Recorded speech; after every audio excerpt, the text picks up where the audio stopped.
बांग्लादेश की राजनीति में एक बार फिर इतिहास करवट लेने जा रहा है।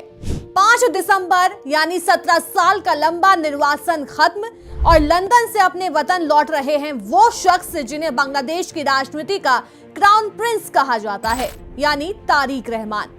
बीएनपी समर्थकों के लिए ये दिन जश्न का है तो विरोधियों के लिए चिंता का। लेकिन असली सवाल ये है कि कौन है तारिक रहमान? 17 साल देश से दूर क्यों रहे? उनकी वापसी से बांग्लादेश और भारत के रिश्तों पर क्या असर पड़ेगा?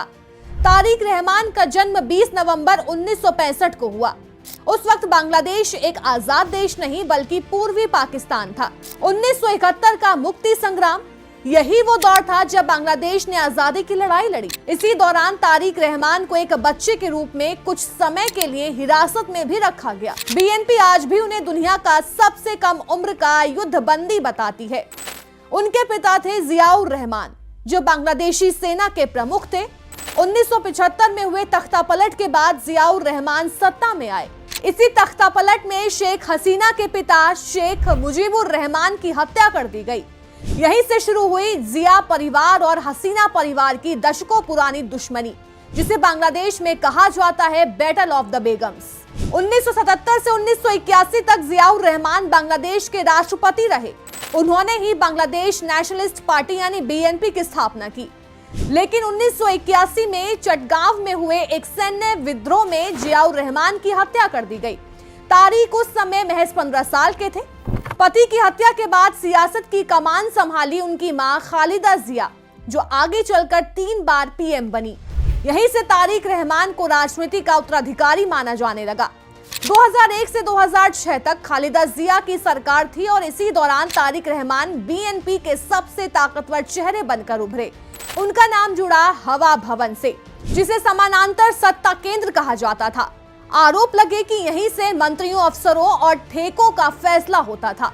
अमेरिकी दूतावास की लीक केबल्स तक में तारिक रहमान को बेहद भ्रष्ट बताया गया। यहीं से विवादों ने उनका पीछा नहीं छोड़ा। 2007 में सेना समर्थित अंतरिम सरकार आई और तारिक रहमान को गिरफ्तार कर लिया गया। करीब 18 महीने जेल, जहां उन्होंने यातना के आरोप भी लगाए। 2008 में जमानत मिली और इलाज के बहाने वो लंदन चले गए। इसके बाद शेख हसीना की अवामी लीग सरकार ने उन पर कई गंभीर आरोप लगाए, जैसे कि भ्रष्टाचार, मनी लॉन्ड्रिंग, 2004 का ग्रेनेड हमला। उस हमले में शेख हसीना बाल बाल बची, लेकिन कई लोग मारे गए। तारिक रहमान को अनुपस्थिति में उम्र कैद तक की सजा सुनाई गई। बीएनपी ने इसे राजनीतिक बदला बताया। हालांकि लंदन में रहते हुए भी तारिक रहमान ने बीएनपी की कमान नहीं छोड़ी। 2018 से वो पार्टी के कार्यवाहक चेयरमैन बने। वीडियो कॉल, सोशल मीडिया और रणनीति सब कुछ लंदन से। लेकिन 2024 में छात्र आंदोलन ने शेख हसीना की सत्ता गिरा दी। हसीना भारत भाग गई और देश में मोहम्मद यूनुस की अंतरिम सरकार बनी। 2024 से 2025 के बीच अदालतों ने तारिक रहमान को सभी मामलों में बरी कर दिया। अब रास्ता साफ था, वापसी तय। 80 वर्षीय खालिदा जिया लंबे समय से बीमार हैं और फिलहाल आईसीयू में भर्ती हैं। अब ऐसे में बीएनपी की पूरी जिम्मेदारी अब तारिक रहमान पर है। फरवरी 2026 में आम चुनाव होने हैं और अवामी लीग पर बैन की मांग के बीच बीएनपी सबसे मजबूत दावेदार मानी जा रही है। पार्टी का दावा है लाखों समर्थक तारिक की वापसी पर सड़कों पर उतरेंगे। अब सवाल ये कि क्या शेख हसीना को भारत का समर्थक माना जाता था? सीमा सुरक्षा, ट्रांजिट, व्यापार सब मजबूत थे, लेकिन तारिक रहमान की सोच अलग है। उनका नारा है न दिल्ली न पिंडी, बांग्लादेश पहले। वो तीस्ता जल बंटवारे, भारत में हसीना को शरण और राष्ट्रीय हितों पर सख्त रुख की बात करते हैं।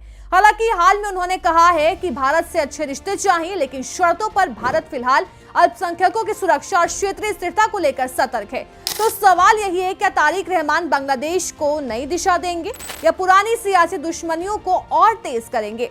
17 साल बाद लौटे इस क्राउन प्रिंस की हर चाल अब सिर्फ ढाका नहीं, दिल्ली भी ध्यान से देख रही है। आपका क्या मानना है? क्या तारिक रहमान बांग्लादेश के लिए उम्मीद है या नई अनिश्चितता? कमेंट में अपनी राय जरूर बताएं।